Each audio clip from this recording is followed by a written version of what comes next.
Hey there, it's David Duford from Final Expense Agent Mentor at feagentmentor.com.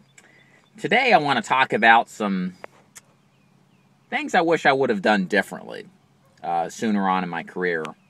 I've been in the final expense business for 4 years now, and I've been training new agents in the final expense business for about a year and a half. And you know, it's funny, every agent who's been in the business for a while has a story of how they've gotten to where they are now.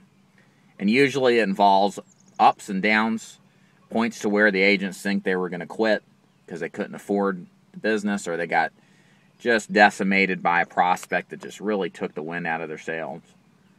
And so, but what you find out is most people get through the hard times. The ones that do massively succeed in this business. And it's really true of any kind of business, not just in insurance, but really anywhere.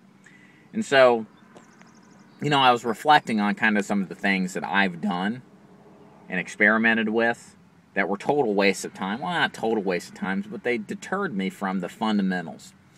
You know, it doesn't matter really, even from a sports analogy. You know, the best sports players in any field do the fundamentals well, and they have it down to a science or perfection. You know, they can run, bat, field with the best of them. They don't need to do anything necessarily dramatic or magical.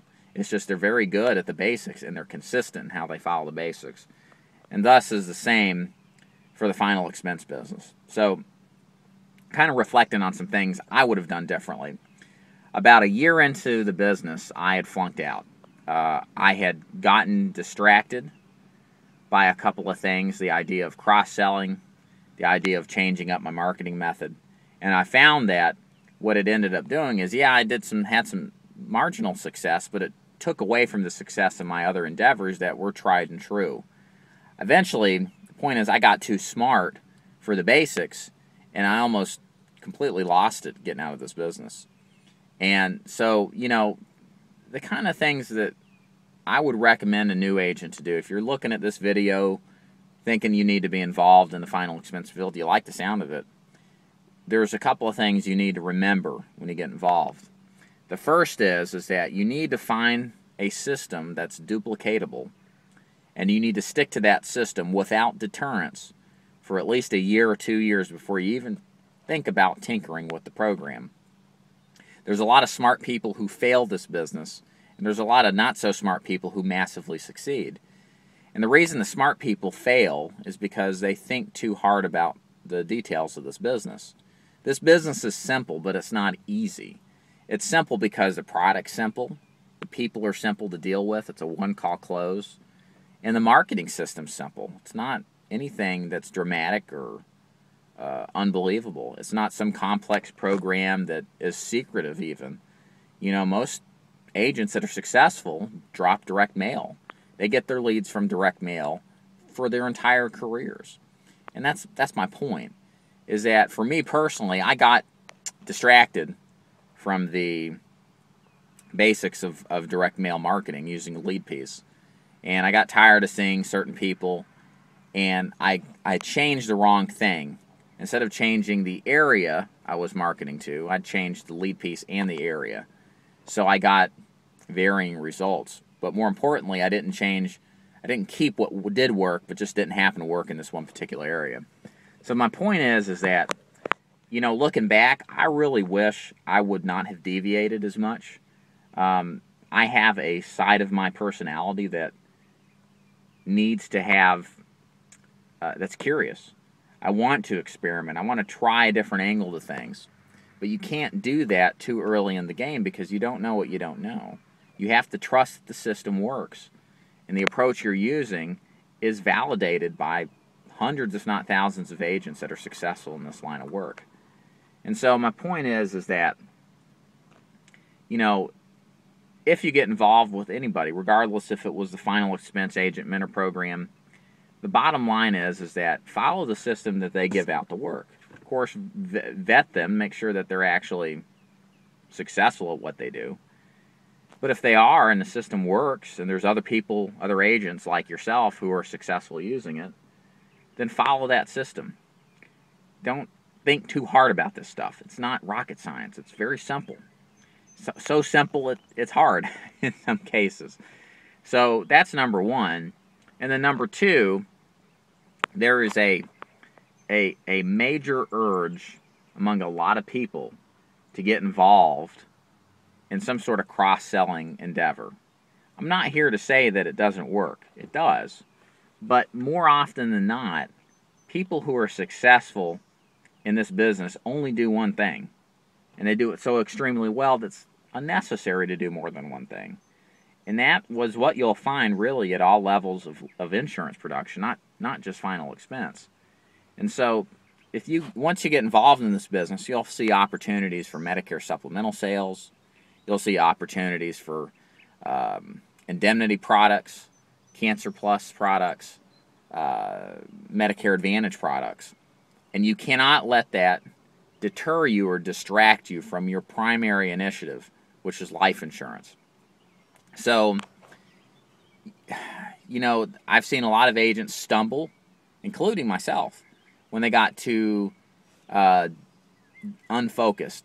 There's an old saying, and it's diffusion is the enemy of productivity. Diffusion of focus, having all sorts of different things that you want to do. That right there is a huge deterrent to people ultimately succeeding the way they want to. So the last thing I want to leave you with, beyond that conversation about staying focused on your product and staying focused on your marketing method, the last thing I wish I would have done sooner is work my existing customer base. And the reason is that in the activity of selling life insurance, making new clients, you're going to have people who lapse, things happen to them. But 95% of the agents out there that are your competition will never talk to their customers again. So it gives you a huge opportunity to, one, solidify the sale by doing a review annually or every 2 years. But number two, getting the opportunity to go back and sell other products or more products. I don't recommend an agent to consider cross-selling until they're about a year to 2 years in. But at that point, if you've got a book of 200 to 400 customers in 2 years, boy, you'll sell more life insurance to them. You'll have the opportunity to, if you are appointed to sell Medicare, you can sell supplemental policies or Medicare Advantage policies because you've built that trust with them. Plus, you'll be better able to get referrals from existing customers. I can't tell you how many times I've been on sales calls with existing customers that it so happened their brother moved in with them, or their sister's now their caretaker, and they were otherwise fine with what they had, but it ended up just by circumstance and just luck of the Irish that the other person was there and they're ready to roll. It was easy lay down sales. And so that's my point. If you take the time to see these people, your persistency will be better, but also you'll definitely sell more insurance because a lot of these people, half of the sales you're going to make, they're going to say, hey, I just want to make sure we can buy more later on down the line, right? And I tell them, yeah, absolutely, because I'll be back to sell it to you. Whereas every other agent, they're not coming back if they're even in the business. They're just not built like that. And so it's a huge opportunity as time goes on to develop sales and referrals and even cross-sales without the expense of having to buy your own leads. That's huge. And it sets you apart from every agent out there because nobody's doing it. I can tell you from personal experience. And this is one of those things I wish I did. I wish I did immediately within the first year of business. I didn't go back and see an old customer. It's embarrassing to say until about a year ago, maybe more like even 9 months ago. When I started making sales off of them and realizing that these people like me and will buy more if I ask them to, it's a no-brainer. So anyways, that's my shtick there. Things I wish I could have done differently. I hope you find it useful, and I hope that you actually listen to what I'm saying. Not all lessons can be taught. Some must be learned through trial and error, and these were the lessons for me, but hopefully I can bestow some wisdom upon your newbie soul. So this is Dave Duford from Final Expense Agent Mentor. Thank you so much for listening, and take care.